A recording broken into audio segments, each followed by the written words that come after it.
We'll go to question time. Senator Cash. Thank you. Sorry, Senator Cash. Too quick. Senator Wong. I seek leave to make a statement concerning ministerial arrangements. Is leave granted? I advise of changes to ministerial arrangements. Senator Farrell will be absent from question time this week on account of ministerial business overseas. I know that is going to be hard to hear, Senator Birmingham. They actually groaned.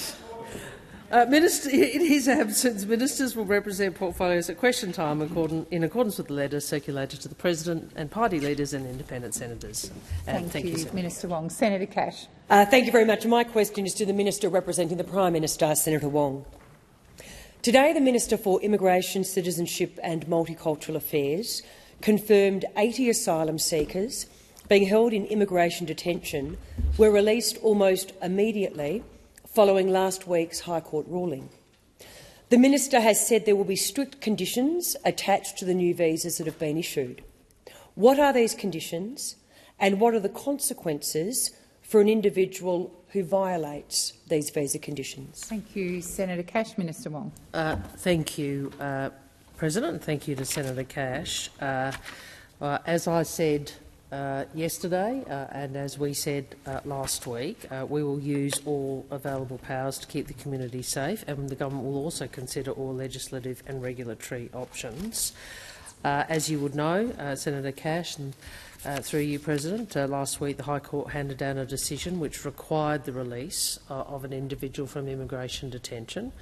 Whilst the Commonwealth argued against this, obviously the High Court has made a different decision, and we have prepared for this outcome given the case's significance, and community safety is the #1 priority throughout this process.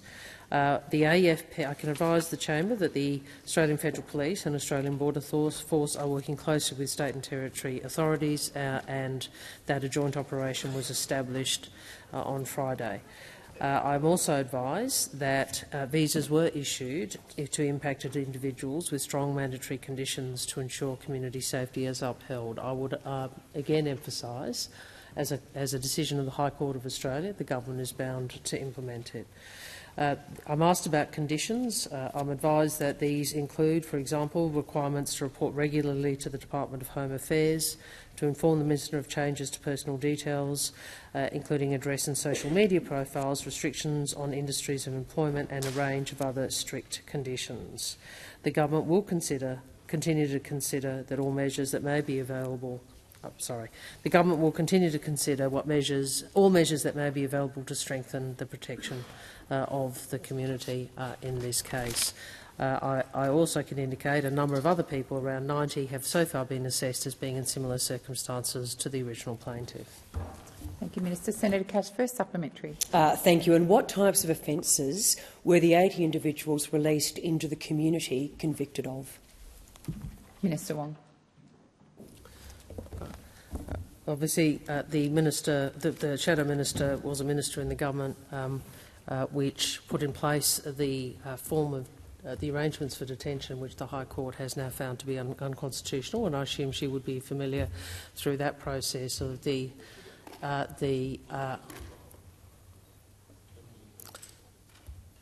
agreed. It is a 20-year precedent. She would be aware of some of the offences of those who are in this position. Again, as I say, the government does not have a choice as to whether or not we release these individuals. These individuals are required to be released as a consequence of the High Court of Australia's judgment. Please resume your seat. Senator Cash. Thank you. Look, and it is a point of order in relation to relevance. I did specifically ask what type of offences the 80 individuals released into the community were convicted of. The Minister is being relevant to the question. Minister, did you have anything further to add?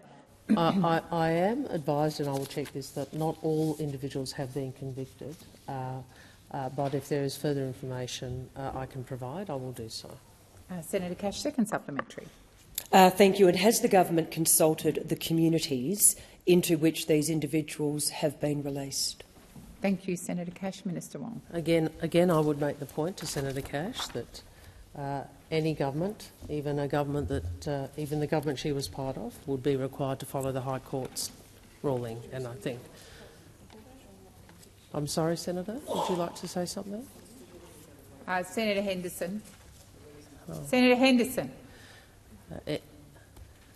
Any government, including a government such as those opposite we're part of, is bound to follow the High Court, and we are doing so, and we are seeking to do so. Minister Wong, please resume your seat. Senator Cash. Again, a point of order in relation to relevance. With all due respect, I didn't ask about the High Court decision. I asked whether or not the government consulted the communities into which these individuals have been released. I'll remind the senator of your question. Thank you, Senator Cash. Your question, people are being released because of a High Court decision. So I would again make the point, and I understand that the Shadow Minister wants to make a political point with this. This is a very difficult situation that the government is seeking to deal with. Minister Wong, please resume your seat. Senator Cash. Well, again, a point of order in relation to relevance. Again, with all due respect, I didn't ask about the High Court decision. I asked whether or not, if it's a yes or no, did the government consult the communities into which these 80 people have been released? Thank you, Senator Cash. The minister is being relevant to the question. Minister Wong. I would again make the point. I'll make 2 points, and you might wish to ignore the High Court decision, but that is why this is occurring, Senator. You might wish to ignore it. Time. Thank you, Minister. Senator Payman. My question is to Minister representing the Treasurer, Senator Gallagher. How is the government's economic management underpinning resilience in the Australian economy in the face of global uncertainties? And can the minister outline how the government's policies are contributing to the robust employment and wages growth, significant private and public investment, and ensuring Australia's economy remains resilient amidst the uncertain global outlook, and how this works to support Australians feeling the pressure from cost of living? Thank you, Senator Payman. Minister Gallagher. Thank you, President. I thank Senator Payman for the question, an important question that she asked today. And in these globally challenging times, our fiscal management is acting as pressure against the inflation challenge we see across the economy. Fitch, the international ratings agencies, has recently reaffirmed Australia's AAA credit rating, underscoring the strength of our fiscal strategy. And this is not just a tick of approval, and it's an endorsement of our budget approach that balances the need of the present, including cost of living measures to provide relief to Australian families, with our long-term economic ambitions. On this side, we understand that Australians are doing it tough, and that is why we acted with that significant cost of living package across the October and May budget. The latest figures from the ABS demonstrate that our cost of living policies have already trimmed the CPI by 0.5 percentage point in the last quarter alone. The contrast is clear. We have a plan and we are delivering on that plan. Those opposite have done just one thing. They've opposed cost of living relief for Australians at every turn. When we look at examples of the benefits of those opposite who have appeared to have collective amnesia, Mr Dutton and the Coalition have opposed cheaper energy, they've opposed cheaper medicines, they've opposed more Medicare bulk billing, they've opposed fee-free TAFE, opposed more affordable housing, opposed the expansion of paid parental leave, and they have always opposed getting wages moving again. Yep. The opposition are confused about even the most basic principles of economic management. For example, I know you don't like this, for example, the Shadow Treasurer in the AFR on July the 21st, 2022 said, with inflation rising in Australia and around the world, it's time to restore the budget to a more sustainable footing, but then went on to argue that Labor should spend more money on subsidising fuel, a massive increase in defence spending. Senator Payman, first supplementary. Thank you, Minister, and you're right. The opposition are good at opposing every good reform out there. With the cost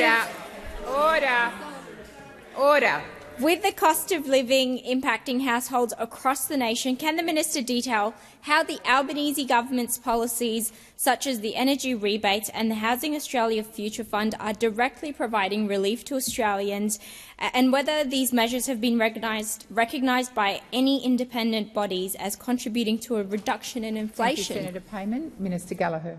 Thank you, President. I thank Senator Payman for the supplementary and for her focus on providing relief to Australians at this time.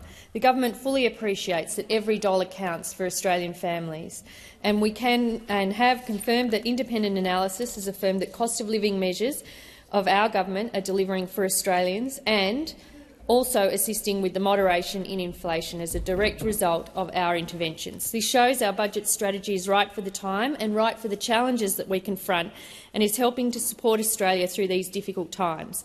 Through initiatives like our changes to bulk billing and cheaper medicines, we're providing immediate relief when it's most needed, but we're also making long-term investments that will provide social dividends. Moreover, our Housing Australia Future Fund is investing in more than just bricks and mortar. It's investing in the future of Australian communities by planning for 30,000 new social and affordable homes. And our Rewiring the Nation plan isn't just about adding more cheaper electricity generation available. It's about bringing second supplementary. Thank you, Minister. In addressing the current cost of living and inflation pressures, could the Minister update the Senate on the outcomes of the government's initiatives, such as the recent expansion of the Medicare bulk billing incentives and the reduction in medicine costs, and how these are benefiting Australian families, pensioners and concession card holders? Thank you, Senator Payman. Minister Gallagher. Thank you, and I thank Senator Payman for focusing on those cost of living measures that are so important for Australian households. The expansion of Medicare bulk billing incentives is a concrete example of our commitment ensuring that pensioners, families and concession card holders can see their GP without the stress of additional costs. And that's because we're not just seeking to ease inflation pressures, it's also because we believe in Medicare. We believe in Medicare and the fact that Australians need to be able to access health care, both accessible and affordable health care. And our commitment isn't just helping Australians see the GP. The reduction in medicines prices is another critical cost of living relief measure that is directly benefiting millions of Australians. And it's a sharp departure from the track record of those opposites whose policies often left the most vulnerable behind. Our government is dedicated to a fair go for all, especially during these tough times. Thank you, Minister. Senator Patterson. Thank you, Madam President. My question is to the Minister representing the Prime Minister, Senator Wong. On Friday night, the Jewish Shabbat pro-Palestinian protests turned violent and forced the Jewish congregants at a nearby synagogue to return home for their own safety. The Jewish Community Council of Victoria said the violent incident, quote, impacted on Jewish life in Melbourne, created a heightened sense of fear and anxiety in our community. On Saturday, a pro-Palestinian motorcade deliberately drove through Sydney's eastern suburbs in actions that cannot be interpreted in any way other than to intimidate Australia's Jewish community. Has the Prime Minister spoken with representatives of the Jewish community since these incidents, and what actions has the Albanese government taken since Friday night to better ensure the safety of Jewish Australians? Thank you, Senator Patterson. Minister Wong. Well, can I first say that I thought that the actions or the events that we saw in Caulfield were utterly unacceptable, and I would say that they must not be repeated. And I was also concerned about some of the footage of the events in the eastern suburbs of Sydney that you reference.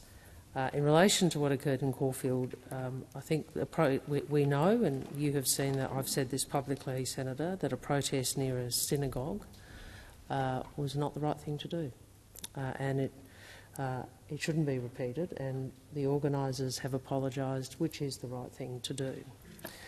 I again want to reaffirm publicly, and you asked what we've done, and I will repeat what I've said publicly, including yesterday.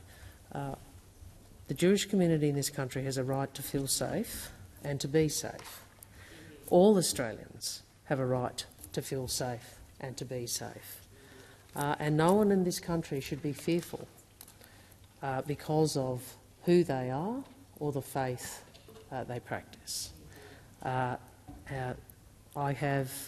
have been very clear, including in this chamber, there is no place for prejudice, hateful prejudice in our society. There is no place for anti-Semitism, there is no place for racism, and there is no place for Islamophobia. So I would say I understand how those events have been extremely difficult for members of the Jewish community. I understand how distressing the current conflict is for a lot of Australians. And I reiterate what I said yesterday. Let us not let distress turn to division. Thank you, Minister. The time for answering has expired. Senator Patterson, first supplementary. Thank you, Madam President. Australia's Jewish community has expressed concern about the attempt by the Albanese government to link these violent scenes to Islamophobia. Does the government unequivocally condemn the targeting of Jewish Australians witnessed in both Melbourne and Sydney, and in the rise in anti-Semitic behaviour being witnessed across Australia? Thank you, Senator Patterson. Minister. I'm not sure what you mean by the suggestion link. I mean, I think we take a consistent position, and I think you know me well enough, Senator Patterson. I take a consistent position where I stand and the government stands against all prejudice and all racism. That was a particularly upsetting, frightening event, and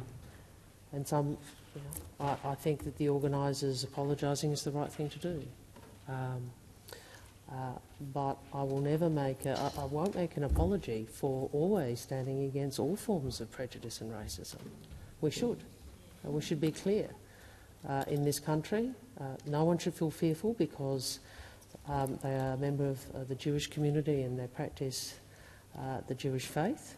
No one should be fearful because they are practising Muslim. No one should be fearful because they are an Aboriginal Australian or an Asian. I mean, Thank you, we Minister. have a consistent the time for answering position. has expired. Senator Patterson, second supplementary. Thank you, Madam President. While appropriately standing against hate crimes or acts of any sort, will the government undertake not to draw false equivalences in the future and to unequivocally condemn anti-Semitism when it occurs, as it should unequivocally condemn any other hate crime or act when it occurs? Minister Wong.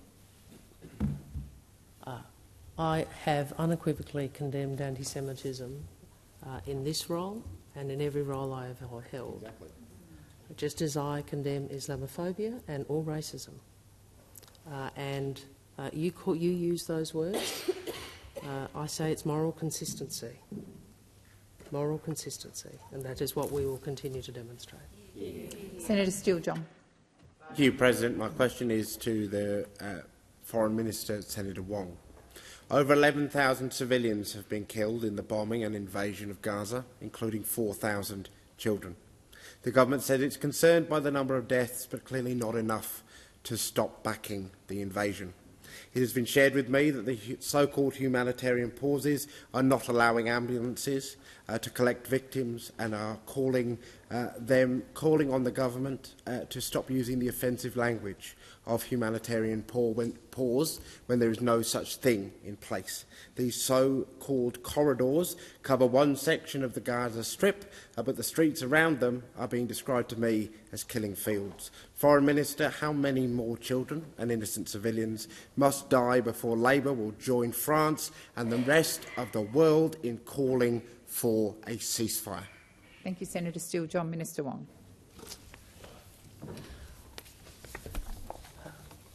Senator Steele-John, as the Government of Australia, we seek to walk a path which reflects Australia's interests, which reflects our principal position and our views. This government, this country, has a long-standing position of recognising and supporting the right of the State of Israel to exist. I appreciate may not be your view, but that is our view. Order. But Order. Order. Order. Senator, if you want the opportunity to reflect that, I'm reflecting on the vote on the motion that you voted against. Well, you voted against a motion. I would also say this: we have also taken the view that international humanitarian law is a set of legal principles that Australia supports, and we make no apologies for articulating the importance of the application of international humanitarian law. And you've heard me say that from day one. frankly, some people have been critical of that.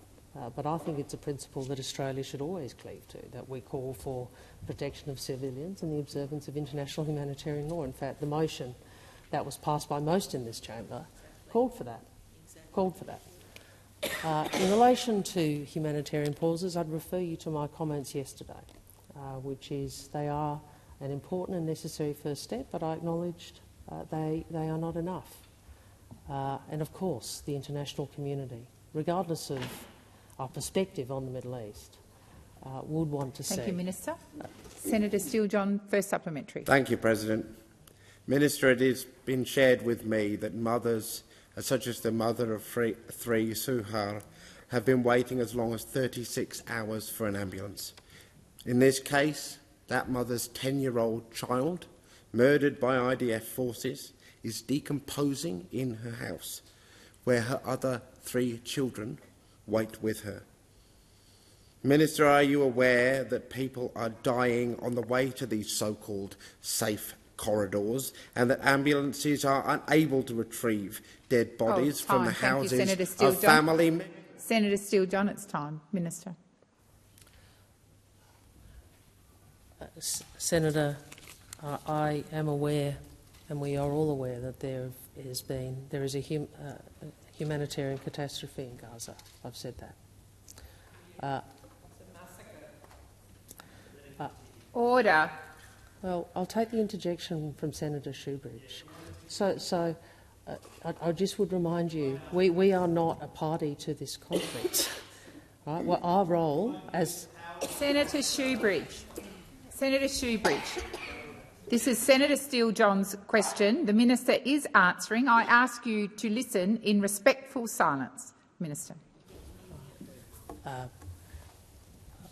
We will continue to articulate a principal position. We have done so all the way through.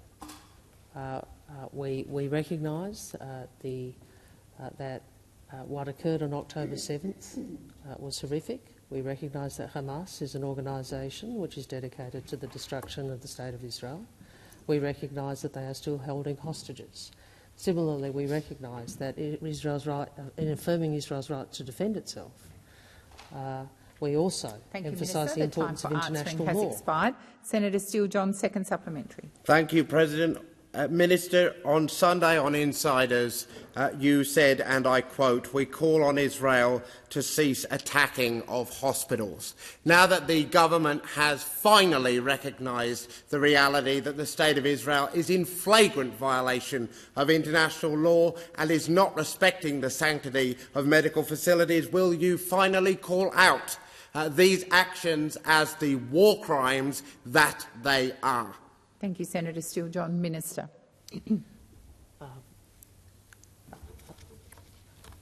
As I said yesterday, under international law, hospitals, patients, medical facilities and medical practitioners have certain protections.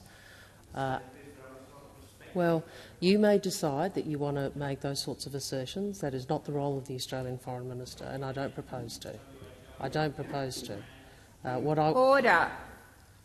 Order. Minister, please continue. I would have thought some of the events that we've seen might lead you to a slightly more moderate tone, Senator. Seriously. Order across the chamber. In Australia. Well, Minister, please resume your seat. Minister, please resume your seat. Senator Steele-John, you've asked your question. The minister is answering. I will again say, please, Senator Steele-John, you're not in an argument with me or a debate. I'm calling for respectful silence. Minister, please continue. Thank you, President. I articulated the government's position yesterday in an interview, and I expressed the view about the position of medical facilities and patients and hospitals and the importance of international law being observed. Thank you, Minister. The time for answering has expired. Senator Stewart. Thank you, President. My question is to the Minister for Foreign Affairs, Senator Wong. Last week, the Prime Minister attended the Pacific Island Forum Leaders Retreat and announced a new partnership with Tuvalu. Can the minister explain how this new partnership with Tuvalu is in our national interests? Minister Wong. Thank you, and I thank Senator Stewart for her question. And it is the case that last week, the Prime Minister and Prime Minister Netanyahu of Tuvalu announced a major new bilateral agreement in response to a request from Tuvalu, the Australia-Tuvalu-Fallapili Union. The union comprises a bilateral treaty between Tuvalu and Australia, as well as a commitment to elevate our broader partnership. What I would say to the chamber is this represents the most important step any Australian government has taken with a Pacific country since the independence of Papua New Guinea in 1975. Tuvalu's remote location, its scarce natural resources and small population spread across low-lying islands means it faces major challenges for development and major climate risks. Our governments have been working for months to secure this treaty, which elevates our partnership to one that is our most advanced, our most integrated and our most comprehensive. Fallapili is a Tuvaluan word for the traditional values of good neighbourliness, care and mutual respect. And the treaty covers three main areas of cooperation: climate change, security and human mobility with dignity. Under the treaty, Australia commits to provide assistance to Tuvalu in response to a major natural disaster, to health pandemics and to military aggression at its request.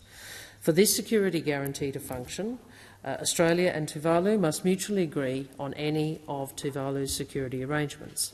And Australia will establish a dedicated permanent intake, a special mobility pathway to allow a capped number of Tuvaluans to come to Australia to live, work and study. This will enable what Prime Minister Netanyahu described to me as migration with dignity, human mobility with dignity.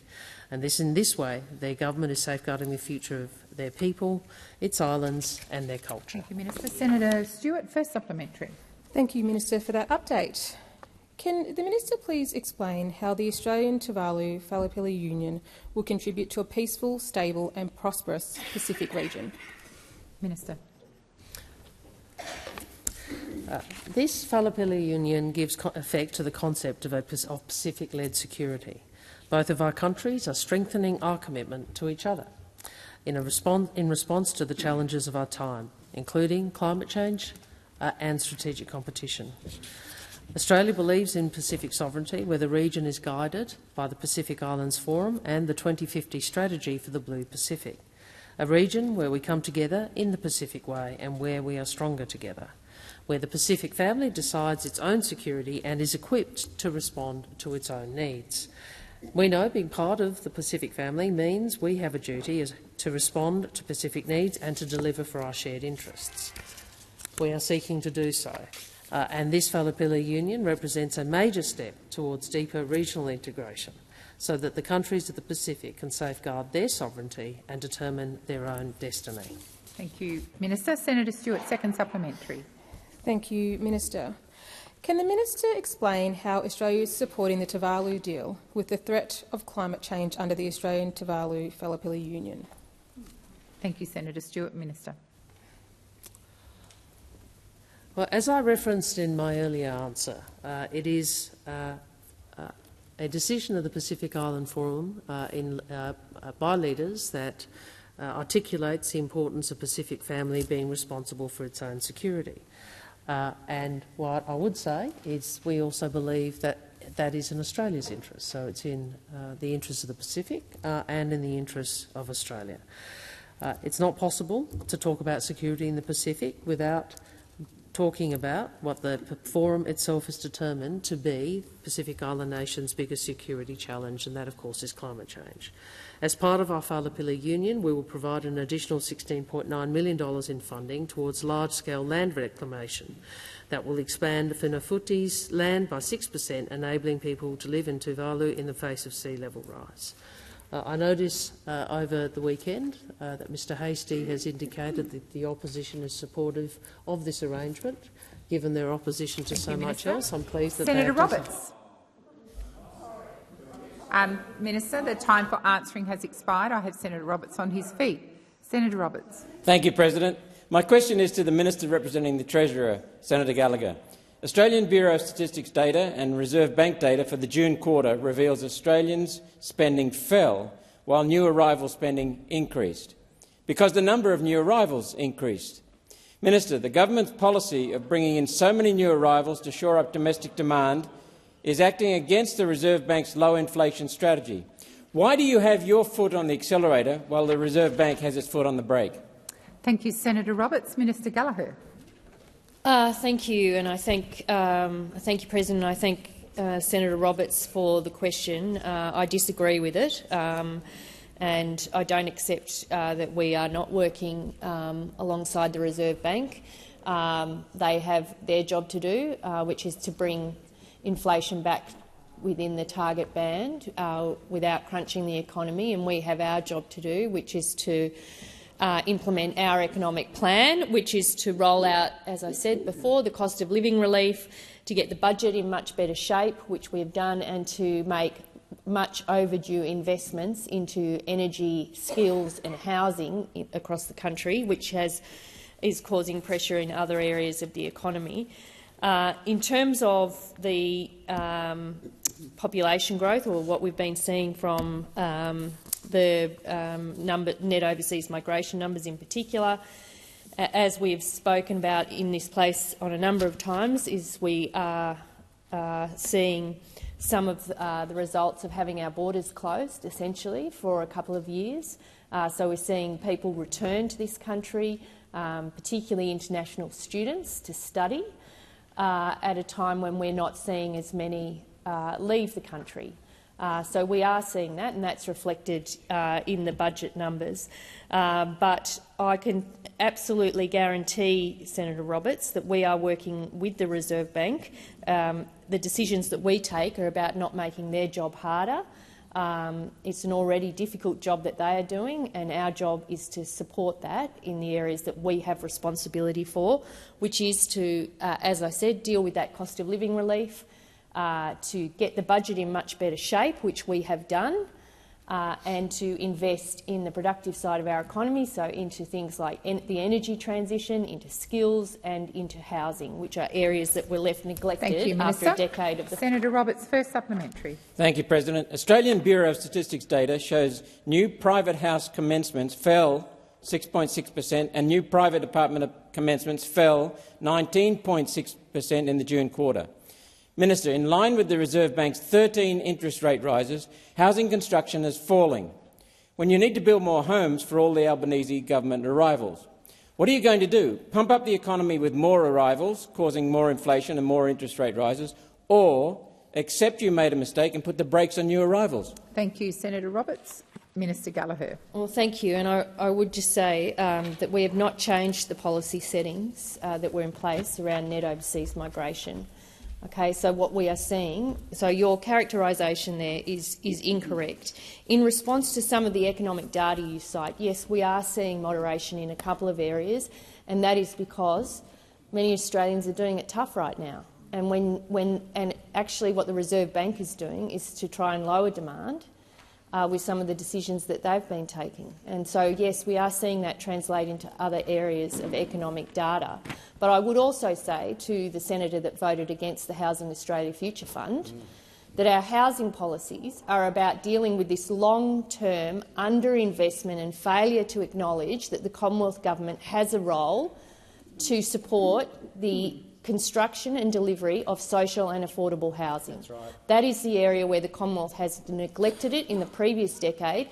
We have a range of policies targeted to housing to address— Senator Roberts, second supplementary. Thank you, President. Talking misinformation about your housing bill won't save this government. Everyday Australians know they can't afford their rent or mortgage, and they know your government is swamping the country with even more arrivals. Minister, why are you papering over your economic mismanagement running an immigration Ponzi scheme? Thank you, Senator Roberts. Minister Gallagher. Well, that question is just simply incorrect. I would say that there is a huge amount of work that's been going on by the Home Affairs Minister and the Immigration Minister to work to fix the broken system that we inherited, and we'll have more to say on that shortly as that work that they are doing is finalised, but it's simply not true to allege what you are alleging. We have inherited a migration system that the Minister herself has said is broken. So we are dealing with issues to fix that. But in relation to some of the numbers that we have been seeing, particularly in relation to international students and working holiday makers who have returned to the country with valid visas, after the borders had been closed. So let's just make sure, just because you say misinformation doesn't mean it is misinformation. Let's just say that these are the facts. Let's deal with the facts. We accept that there is pressure in the housing market, which is why we are responding to deal with Senator Birmingham. Thank you, President. President, my question is to the Minister for Foreign Affairs, Senator Wong. Minister, yesterday in relation to the war in Gaza that was caused by the vicious and deadly terrorist attacks of October 7 by Hamas against Israel, you stated that, quote, "We all want to take the next steps towards a ceasefire." In contrast, US Secretary of State Antony Blinken says that, quote, "A ceasefire now would simply leave Hamas in place, able to regroup and repeat what it did on October 7.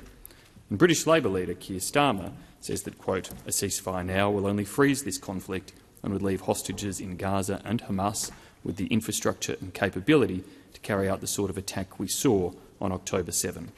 Minister, how is your statement consistent with the position of Australia's closest allies and partners? Thank you, Senator Birmingham. Minister Wong. Thank you very much, President. I think the senator declined to read what I also said, and I know he pays close attention to what I say. I went on to say, but this cannot be one-sided, and I pointed out that Hamas is still attacking Israel and is still holding hostages. So there is something happening today with everybody's phones. What I would say to you is that we have affirmed Israel's right to defend itself. We have consistently said that the way it does so matters. We have said that humanitarian pauses are a necessary first step, but we have stated that much more is needed. That includes the release of hostages unconditionally. That includes making sure that international law is upheld. So what I would say to the senator is please do look at the totality of that interview, because I did seek to, in what is a very difficult set of circumstances, set out a clear set of principles about how we are approaching this. I have engaged closely with colleagues and counterparts. You might recall, Senator, I did return from China via Tokyo, where the G7 was meeting, to ensure we continue to engage with our partners and like-minded nations. Thank you, Minister. Senator Birmingham, first supplementary. Thank you, President. President, Minister, with reference to your statement that no ceasefire can be one-sided, what are the types of considerations, conditions or concessions the Albanese government should be considered in any ceasefire? Would this include the release of all hostages and the unconditional surrender of Hamas leadership, terrorists and terrorist capabilities? Thank you, Senator Birmingham. Minister Wong. I think I went to that in my primary. I made the point that Hamas continues to attack Israel and that Hamas continues to hold hostages, many from Israel but also from other countries. And I've also previously stated, as has Senator Birmingham, that the dismantling of Hamas will be required as part of any durable peace.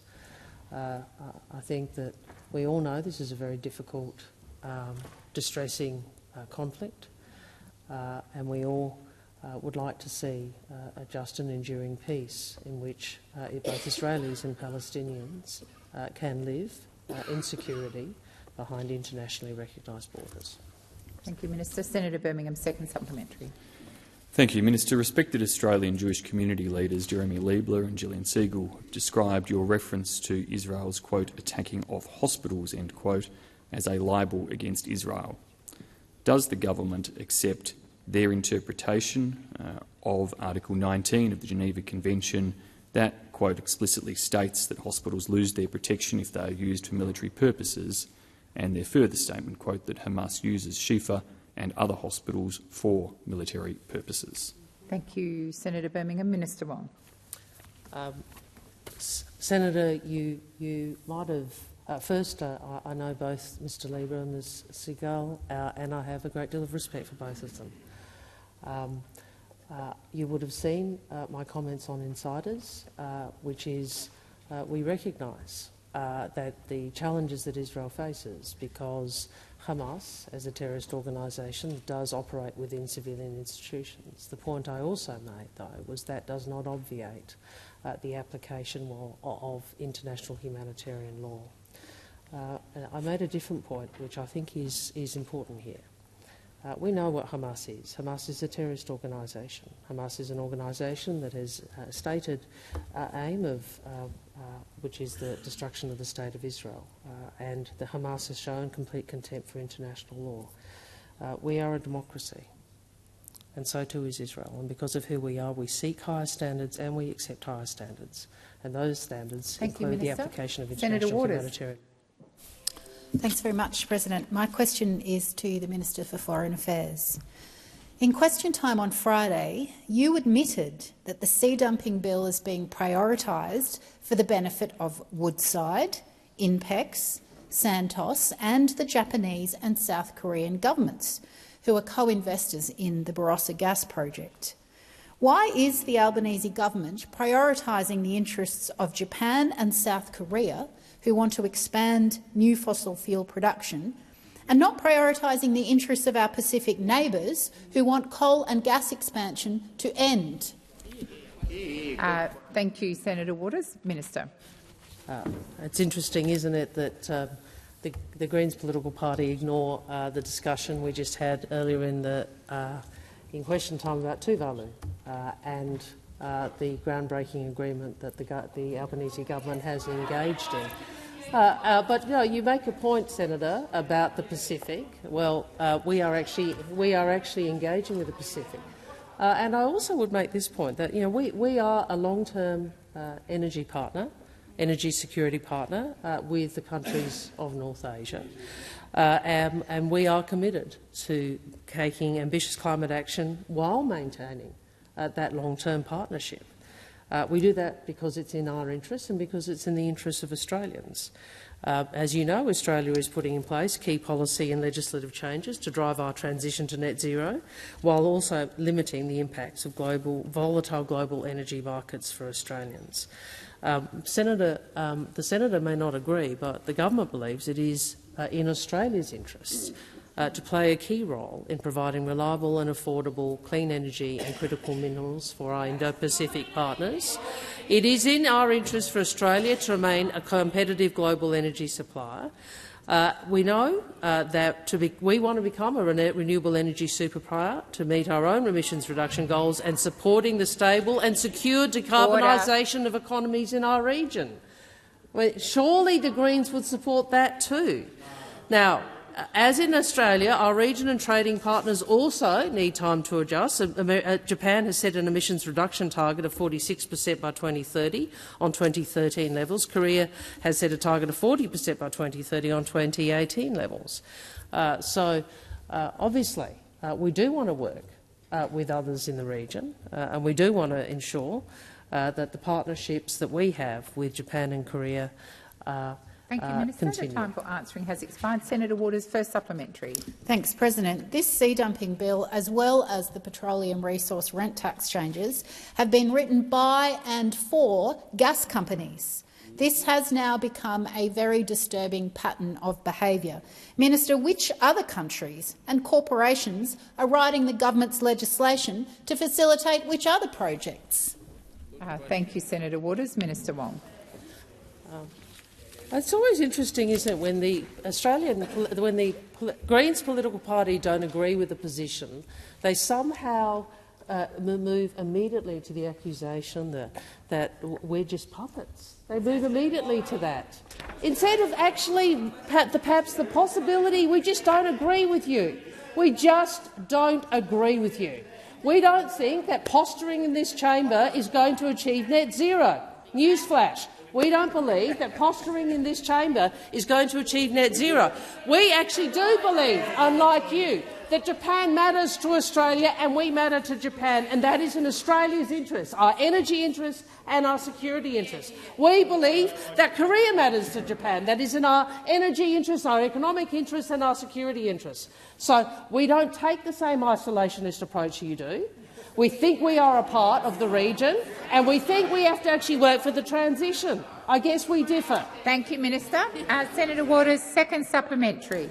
Thank you, President. Can you confirm that this sea dumping bill is a diplomatic offering to appease Japan and South Korea following the amendments secured by the Greens to the safeguard mechanism that pushed up the cost of the Barossa project because of its very high carbon emissions, and in which project those two governments have a direct financial interest? Thank you, Senator Waters. Order across the chamber, particularly on my right. Minister. What am I supposed to do with that? Answer the question. No. Senator O'Neill. Senator O'Neill, I've called you. Thank you very much, President. My question is to the Minister representing the Minister for Government Services, Senator Gallagher. The report into the Robodebt Royal Commission described the Liberal and Nationals government Robodebt scheme as, and I quote, a crude and cruel mechanism, neither fair nor legal, and it made many people feel like criminals. In essence, people were traumatised on the off chance they might owe money. It was a costly failure of public administration in both human and economic forms. Can the government update the Senate on the Albanese Labor government's Robodebt response? Thank you, Senator O'Neill. Minister Gallagher. Thank you. Thanks, President, and I thank Senator O'Neill for her question, but also for the role that she played in uncovering many of the details of that shameful and illegal scheme that was operated by the former government. Over many years, I sat and watched you at estimates, Senator O'Neill, questioning Services Australia about what was going on. And as we now know, with the Royal Commission, we have the full details of that shameful period in public administration that turned out to be an illegal scheme operated for a number of years under a number of ministers, with the architect, of course, being Mr Scott Morrison, the former Prime Minister. Today, the Albanese government has formally responded to all 56 recommendations of the Royal Commission into the Robodebt scheme. And we have agreed in principle to all 56 of the Royal Commission's recommendations as part of the ongoing work to restore faith, integrity and trust in government. On behalf of the government and the Australian people, I thank Commissioner Holmes and her team for their dedication, professionalism and forensic work on the Royal Commission. Today's response notes the ways in which our government will work to implement the recommendations of that Royal Commission, and to support that work we are providing some extra investment and new funding to a number of different parts of government, including the Ombudsman, so in public administration, to support implementation of the Commissioner's recommendations. And this is in addition to the extra resourcing that was announced, I think, last week by, for Services Australia to improve frontline service delivery. We're committed to putting people back at the centre of the work of government and to invest in better services for the Australian community. We'll continue to implement the reforms to strengthen the APS and bolster the power of oversight agencies to ensure a failure like Robodebt can never ever happen again. It was Thank you, Minister. Senator O'Neill, first supplementary. Thank you very much, Minister, for that fulsome response. It was such a huge scale impact on Australians. Robodebt targeted some of Australia's most economically vulnerable people. How's the Albanese government ensuring Robodebt cannot happen again, including by investing in the Australian public service? Thank you, Senator O'Neill. Minister. Thank you, and I thank Senator O'Neill for the question. And it is, as Senator O'Neill alludes to in her question, was such a big failure of public administration that, of course, has resulted in a $1.8 billion worth of refunds, affecting 500,000 Australians, over 443,000 Australians who were hounded to repay back money that they didn't owe. And we'll never forget, will we, former ministers saying, we'll find you, we'll track you down, you'll have to repay it and you may even end up in prison. That's what happened under this illegal scheme that affected the hundreds of thousands of Australians, their families, causing ongoing and significant harm. And that is the legacy of this government. So when they lecture us on cost of living, we always remember what they did to Australia's most neediest people who relied on social services and social security. They hounded them and they threatened them with jail, and we are addressing all of these recommendations. Thank you, Minister. Senator O'Neill, second supplementary. Thank you, Minister. The Albanese Labor government has recognised the hundreds of thousands of Australians who were affected by the Robodebt scheme. But what have the architects of the scheme, the coalition government, done to actually acknowledge their part in this failure of public administration? Thank you, Senator O'Neill. Minister. Well, not enough, that's for sure. Robodebt didn't come out of the blue. The previous Liberal National Government spent years gutting the Australian public service and putting public servants into a challenging position by eroding capability and capacity of the public service. And when the scheme's unfairness, probable illegality and cruelty became apparent at the beginning of 2017, the Royal Commission found that instead of abandoning it, the path taken by the former government was to double down, to go on the attack in the media against those who complained, and to maintain the falsehood that, in fact, the system had not changed at all. To this day, people who served as senior cabinet ministers in the former government, including the opposition leader and the Shadow Attorney-General, continue to deny this history. We've heard nothing from the Leader of the Opposition of substance on this matter. He should at least acknowledge the shameful part of the Coalition's history and give a sincere apology to every single victim. Thank you, Minister. Senator Hume. Thank you, President. My question is to the Minister representing the Treasurer, Senator Gallagher.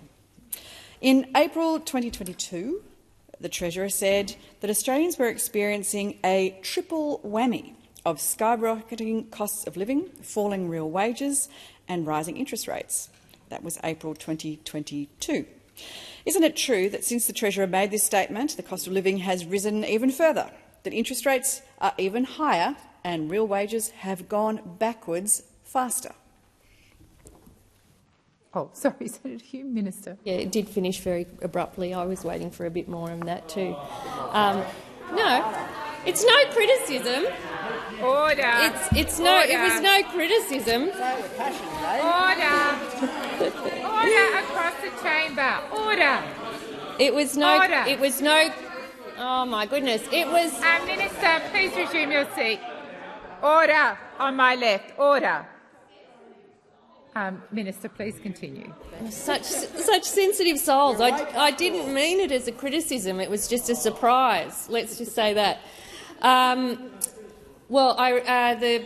The Shadow Minister refers to comments made by the Treasurer in April 2022 when interest rates started going up under the former government, because that is the quarter where inflation was at its highest.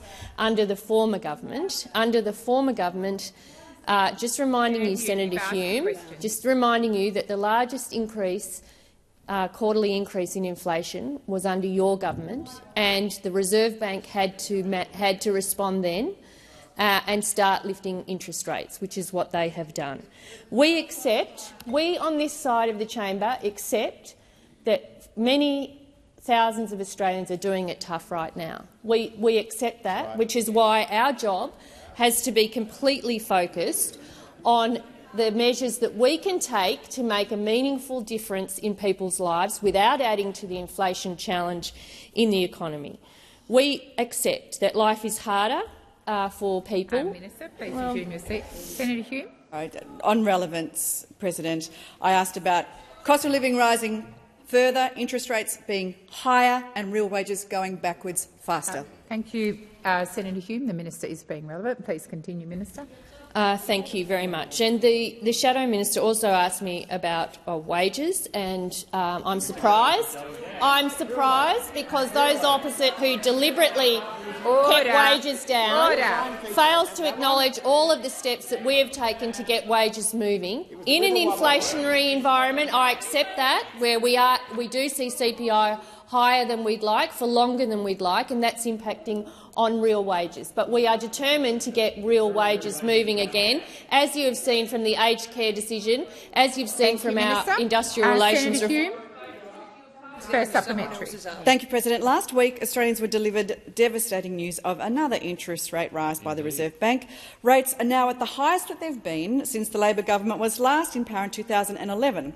Inflation is growing faster than 15 members of the G20, and the ABS data shows that domestic inflation is growing faster than trade-exposed inflation. Minister, doesn't the data now show that Australia's rate of inflation is more of a Labor problem than a global problem? Thank you very much. Senator Hume, Minister. No, it doesn't. No, it doesn't. Although it doesn't, and we are. Order. Well, I don't think the Treasurer or I have made a secret of the fact that the inflation challenge is the biggest challenge that we are focusing on in the economy. It's staying higher than we would like for longer than we would like. And we are responding to that in the areas that the government has a job to do, which is, as I said, to roll out the cost of living relief measures, $23 billion that are being rolled out over the last two budgets. It's to get the budget in much better shape, which we have done, which you fail to recognise through our savings measures. And, in fact, that goes back to the last question I just answered. Remember, Robodebt was a budget savings measure. Where we find actual savings to return to budget, you hounded people who were living on income support payments to bolster your budget bottom line. That's what you did. The time for answering has expired. Senator Hume, second supplementary. Thank you, President. Last week's analysis of OECD data in the Australian Financial Review shows that Australians have experienced the biggest fall in living standards of any advanced economy, and that this has happened in the last 12 months under Labor. Does the minister think that it is acceptable for Australians' real household incomes to have fallen faster than in any other advanced economy? Thank you, Senator Hume. Minister. What I don't think is acceptable is that those opposite have opposed every single cost of living measure that we have brought to this place to actually deal with some of those pressures that households are feeling. Order on my right. Senator Hume. On relevance, President, I asked a very specific questions about whether it was acceptable for real household incomes to have fallen faster than in any other advanced economy, and the minister answered a completely different question. Minister Wong. Thank you, President. Well, the minister was asked for an opinion about what was acceptable, and I can understand why Senator Hume doesn't want House to remind her about what she voted against. But that is relevant to the cost of living. Thank you, Minister. Senator Birmingham. President, on the point of order, previous rulings by past presidents have indicated that while glancing references to the positions of oppositions or previous governments may be relevant, ministers should not, when they are answering a question, go directly to the position of previous governments or the position of oppositions. This minister did, when she rose to her feet, went instantly, not to talking about the government, not to responding to Senator Hume's question, but instead to answering about the opposition. Thank you, the minister should be drawn to the question when she does that. Thank you. Order. Order. The minister had just got to her feet. I will continue to listen carefully to her answer. Minister, please continue. Thank you. And I think you can see from the decisions that we've taken as a government that we do believe that we needed to take decisions to address some of the cost of living pressures. That's my answer to the question. And so energy bill relief, cheaper childcare, more Medicare bulk billing, cheaper medicines, boosting income support payments, boosting the Commonwealth rental assistant, investing in skills through our fee-free TAFE policy, building more affordable homes, expanding parental leave, getting wages moving again. All of these things are in recognition. Senator Hume. again, on relevance, President, the question was about real household incomes. The minister has not even mentioned the phrase real household incomes. Can I please ask you to direct the minister to the question? Senator Hume, the minister is being relevant to the question. Minister, please continue. Well, the point I make through announcing those list of measures is that through these decisions the government acknowledges that we have a job and a responsibility to ease pressures on households where we can in light of the inflation challenge. That is precisely why our $23 billion cost of living package is so comprehensive, and I would remind those opposite again that they opposed most of it. Senator Sheldon. My question is to the Minister for Emergency Management, Senator Watt. Last year, communities across Australia were devastated by floods. Some towns hit multiple times across a matter of months. My home state of New South Wales, the Central West region, experienced unprecedented flooding. The town of Yagara, the scale of the flooding was described as an inland tsunami. Minister, what is the Albanese government doing to support towns across the Central West to recover and build back stronger? Senator Watt. Thank you, President, and thank you, Senator Sheldon. Last year, communities in the central west of New South Wales experienced floods on a scale that had never been seen before. And Senator Sheldon is right. It was described by those who experienced it as an inland tsunami.